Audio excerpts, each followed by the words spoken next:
Well, a warm welcome to this talk, which reads rather like a fairly corny novel, but is in fact true, and it's well referenced, as you'll see when we go through.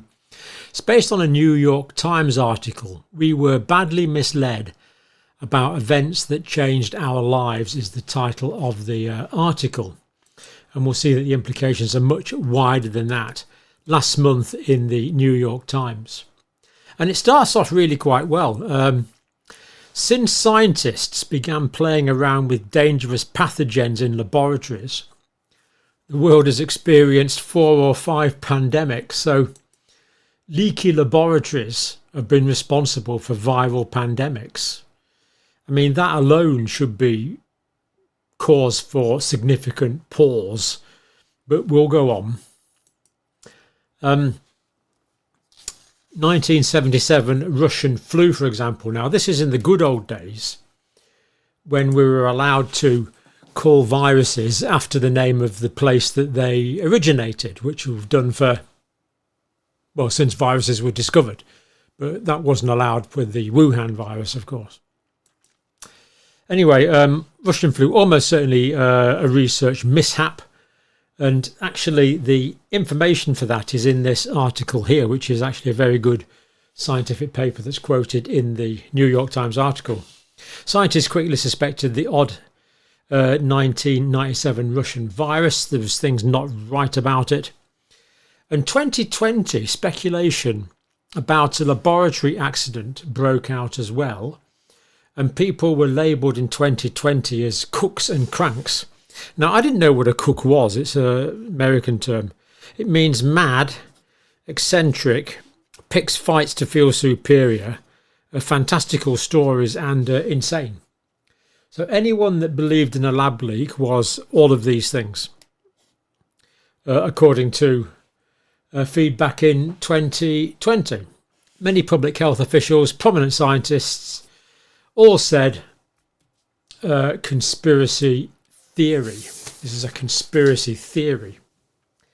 And this was from the leading journals at the time, journals I trusted all my working life, journals in 2020 I still trusted, now I don't. Medical leaders in 2020 I still trusted, now I don't. Official government statements that in 2020 I trusted, now I don't. And I know a lot of you are in the same category who have been badly let down. Maybe the only good thing is we now perceive the nature of the deceptive reality that we are governed by more clearly. Maybe that's the good thing that's come out of this. Anyway, let's not rant, let's carry on. Now, for example, a non-profit, EcoHealth Alliance, lost a grant planning risky research into bat viruses at the Wuhan Institute of Virology, which apparently may have had lax safety standards. So, okay, fair enough, but 77 Nobel laureates and 31 scientific societies lined up to defend EcoHealth Alliance, therefore there was consensus. So at the time, this appeared credible. Now, this is really concerning. 77 Nobel laureates, does this mean that there's something about these Nobel laureates that are prepared to say things like this? I mean, we're not implying there's anything wrong with the Nobel Prize system. I simply don't know. But 77 Nobel laureates piling in to support a non-profit EcoHealth Alliance. Why would they do that? Is there some fundamental problem here in the way Nobel laureates are appointed that they would do that so willingly? 31 scientific societies. Again, who governs these societies? Who appointed these people? All these questions really flow out of this, that they were so willing to defend this. And at the time, up until 2021, I was pretty well taken in by them. Many of you weren't. People like Professor Dalgleish most certainly weren't. I wish I'd known him in 2020 so he could have clarified my thinking, but we move on. we progress. That's another good thing that's come from this. Contacts I've made with world leading authorities. It's been a real privilege. So there was consensus, apparently. Well, no, there was consensus. It was wrong. It was wrong. Hard to make this up. We have since learned, however, that to promote the appearance, not consensus, the appearance of consensus, some officials and scientists hid or understated crucial facts, misled at least one reporter. Well, I think for one you could probably change that to 1,000. Orchestrated campaigns of supposedly independent voices. So we had campaigns of supposedly independent voices. So if we take this paper, for example, here, this paper, Statement in Support of Scientists, Public Health Professionals and Medical Professionals of China combating COVID-19. Got a whole list of them. Looks like all these independent academics have just rallied round to the cause of truth. Again, now we are deeply disillusioned with established academia.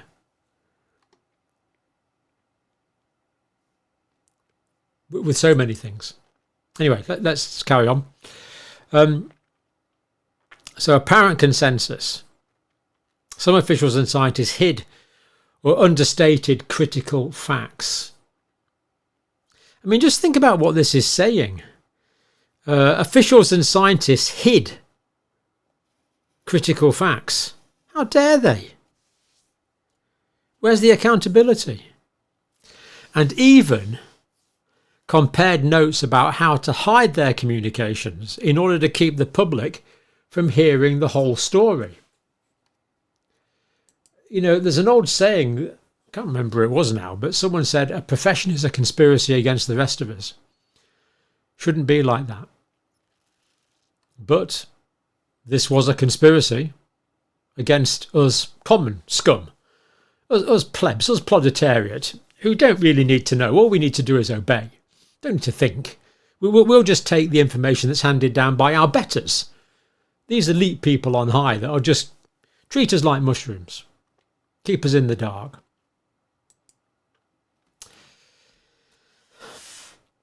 Anyway, this is an example from the Daily Telegraph. Mr. Donald McNeil Jr., who was a writer for the New York Times at the time, said their efforts to throw him off track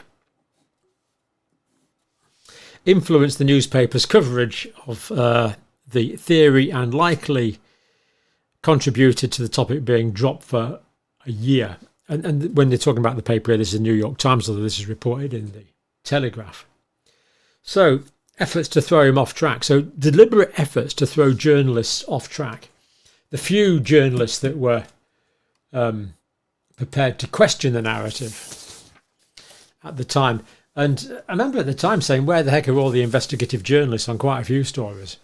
Well, at least one of them there was being misled. And I think, as we say, we can probably put 3 noughts on the end of that. Right. Wuhan laboratory research details now emerged.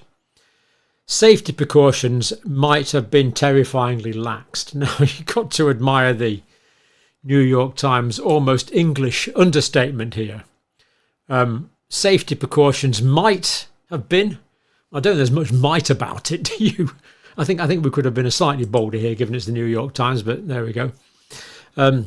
Might have been terrifyingly relaxed. So they might have been terrifyingly relaxed. Terrifyingly laxed. Might terrifyingly. The sort of two don't quite seem to go together there. Right, is this just history now? Should we just move on? Live and let live. C'est la vie. If anyone needs convincing that the next pandemic is only an accident away, check out Cell. Now, Cell's a journal, peer-reviewed journal here.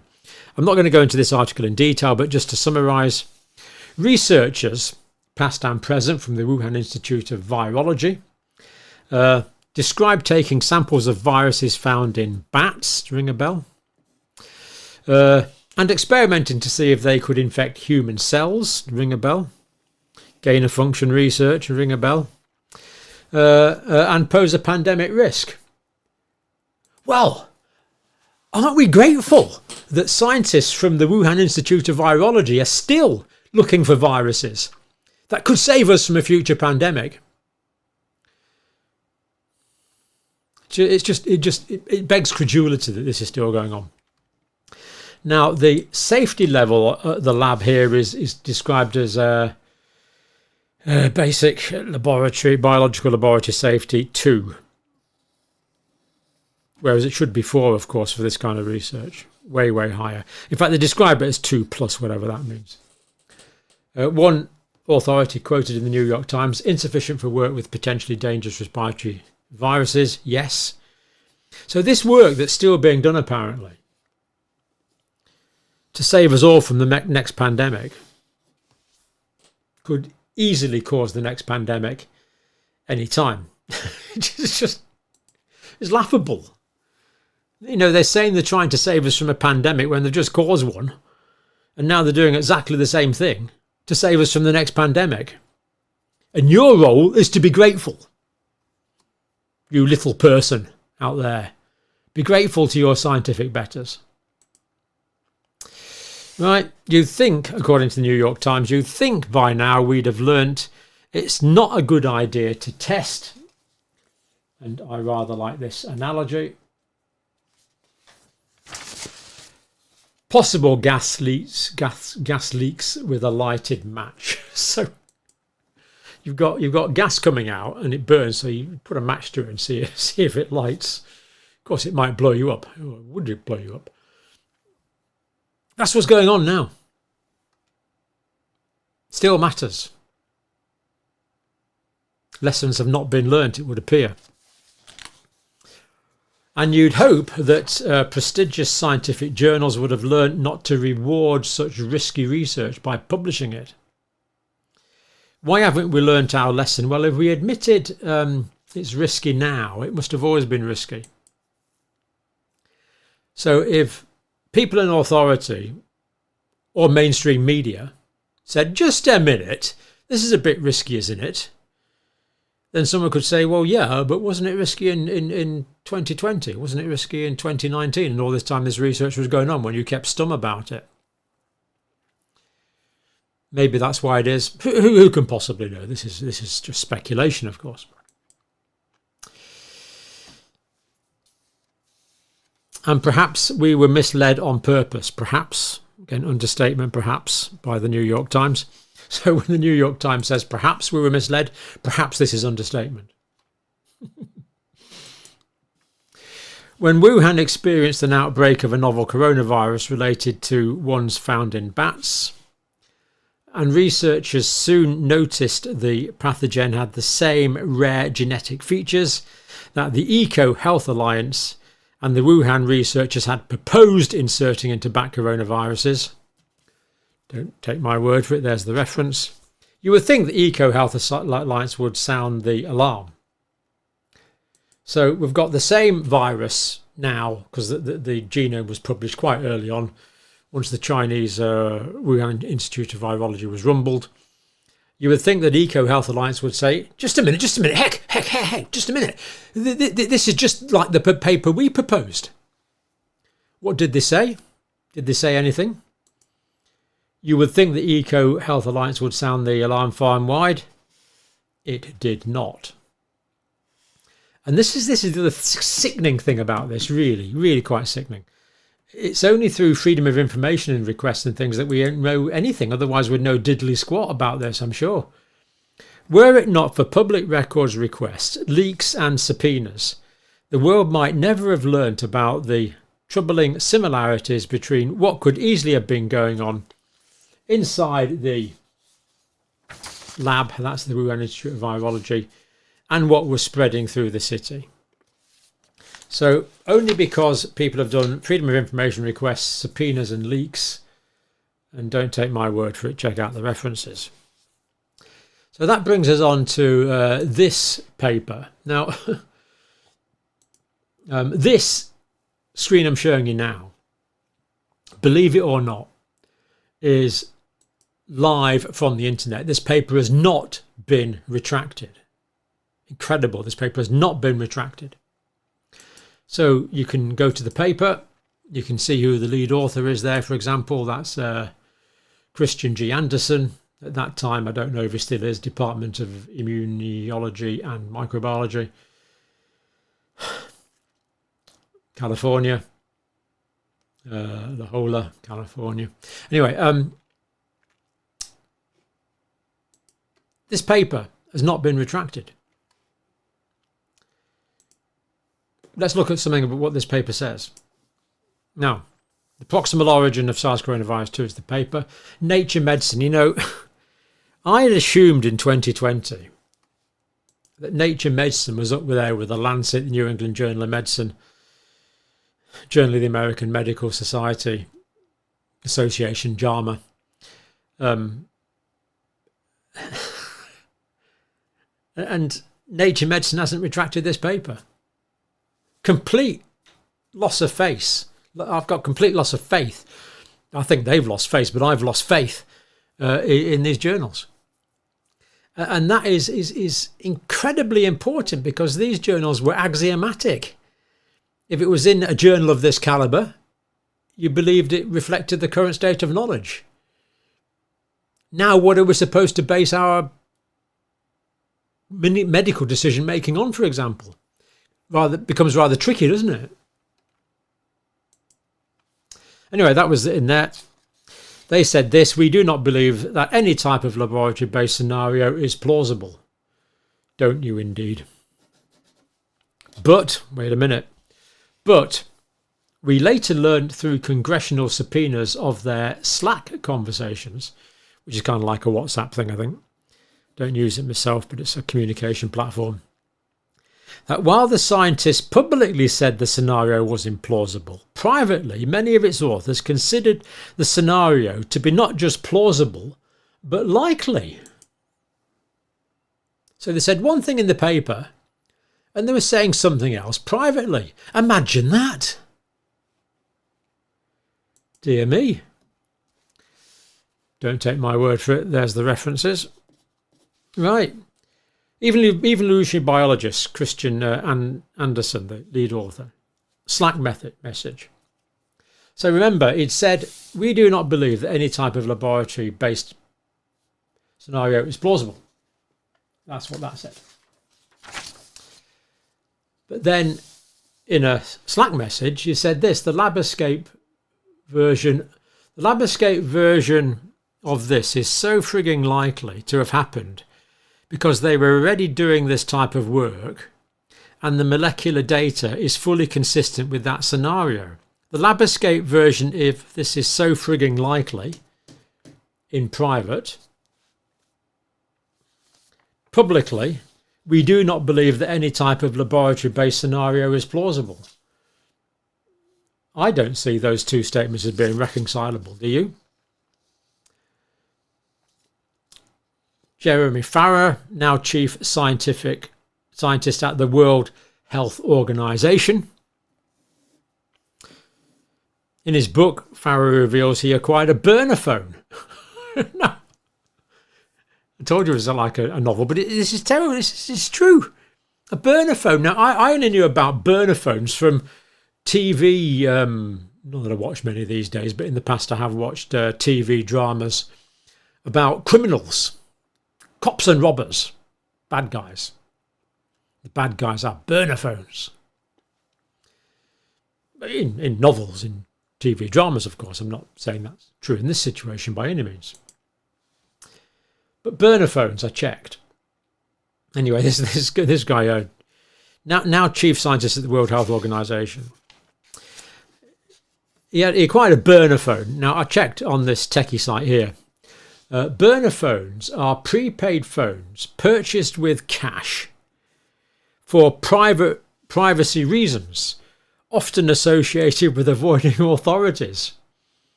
What was he? Oh, no, that's right, World Health Organization now.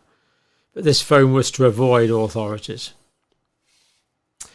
Right, and arrange meetings with them, the proximal origin authors, with high-ranking officials, including Francis Collins, then director of the National Institutes of Health, and a certain Dr. Anthony Fauci.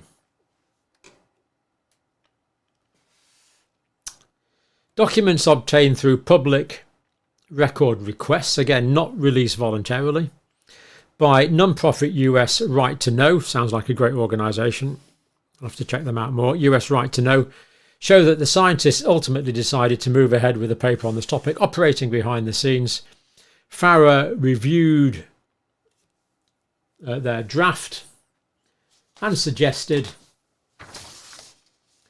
that the authors that they rule out the lab leak even more directly. So say it's absolutely not a lab leak, and they complied with this. So remember, that was what they said in the paper. We do not believe any type of lab leak. Base scenario is plausible, but the lab escape version of this is so frigging likely to have happened in private. Right, let's carry on. I'm sorry this video is taking a long time, but I think it's quite interesting. They complied. Anderson, that's the lead author from this paper here, remember, because it gets a bit confusing. That's Christian Anderson here, this guy.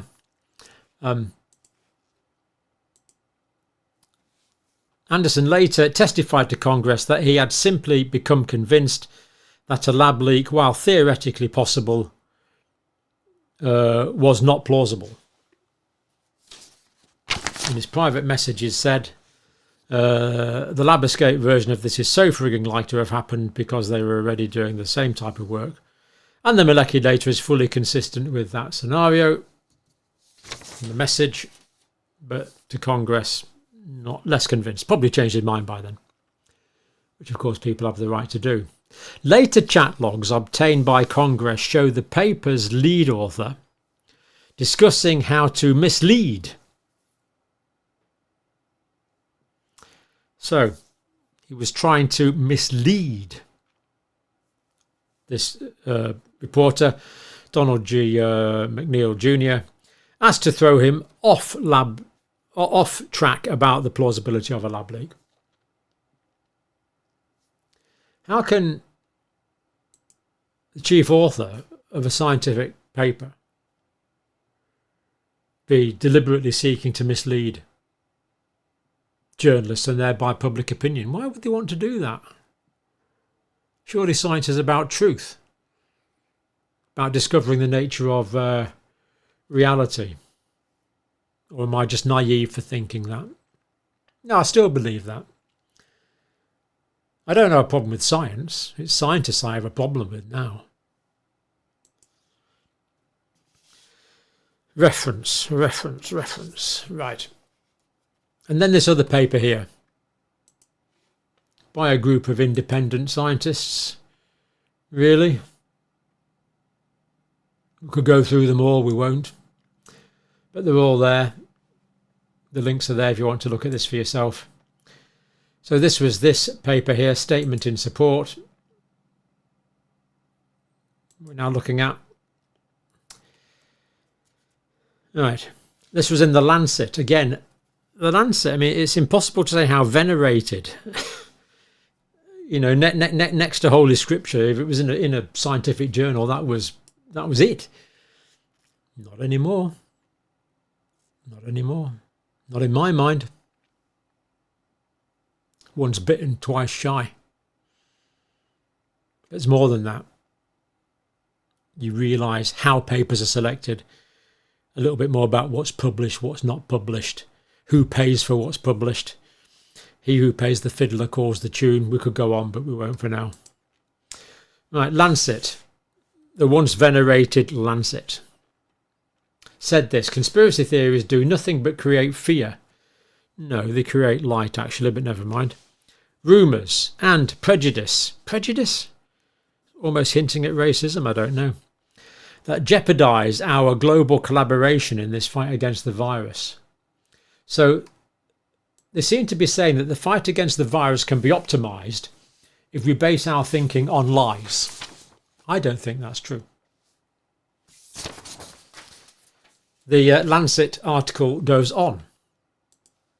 We support the call from the Director General of the WHO.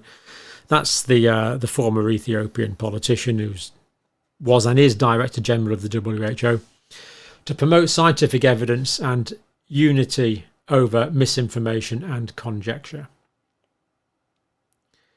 So these authors agree with the Director General of the WHO, all independently, apparently. Right. The letter appeared to be the work of a group of independent scientists. It was anything but. And just because it gets a bit confusing, we're talking about this letter now here, published in Lancet. Thanks again to public document requests by the US Right to Know. Well done, US Right to Know. Sounds like you're doing some great work. Thank you. Check out the reference.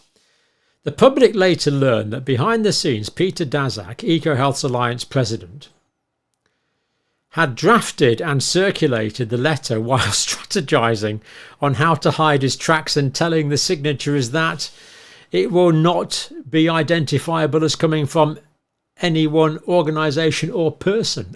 So it looks like they seem to be saying here that Peter Daszak, president of EcoHealth Alliance, actually wrote this and somehow got all these people to sign.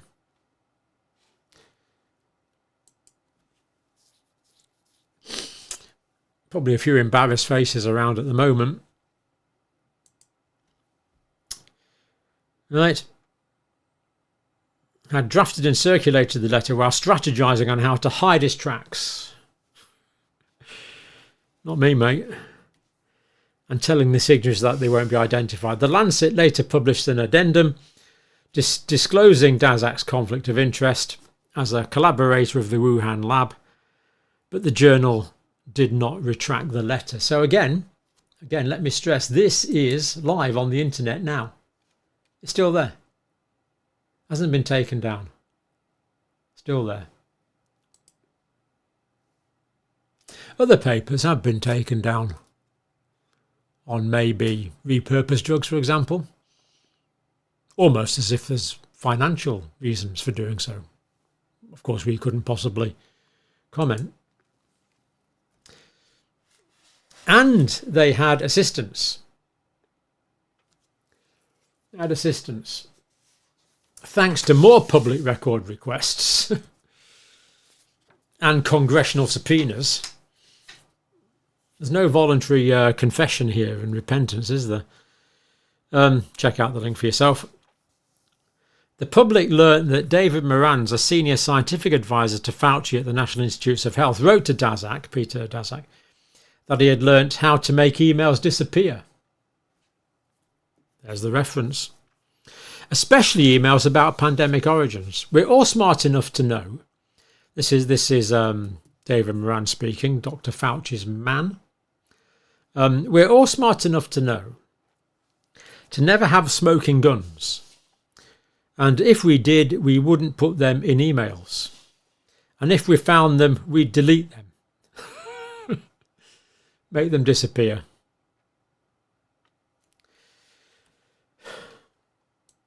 I hope that was coherent. That was as coherent as I could make it. Just to finish off, New York Times commented. Now, the New York Times did put in some what I consider pseudo justification. I'm not going to go through that because I didn't really agree with it. But if you read the whole article, it is. New York Times is paywalled normally, but they do seem to make this article publicly available, which of course is commendable. But they did say, but a clumsy, misguided effort like this didn't just fail, it backfired. Yep. Only an honest conversation will lead us forward. Yep. And I believe that's always been true.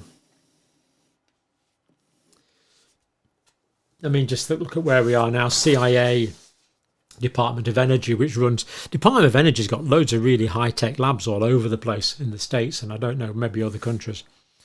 They think lab leak origin is likely. German Federal Intelligence Services 2020. 80 to 95% probability it's a lab leak. But of course, we weren't told this. I only found that out about a week ago. Why weren't the German public told? They're paying for these intelligence services. Told you it was a bit like a novel. Hope that's coherent. I'll paste as much as that in the comments below as the algorithm, as not the algorithm, as the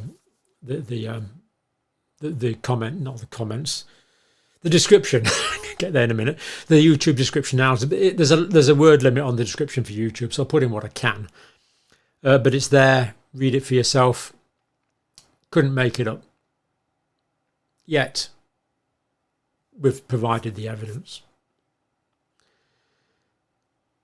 And if you think about what was done on the basis of flawed information, deliberate disinformation, misinformation, lies, deceit, what was done in the name of lies and deceit,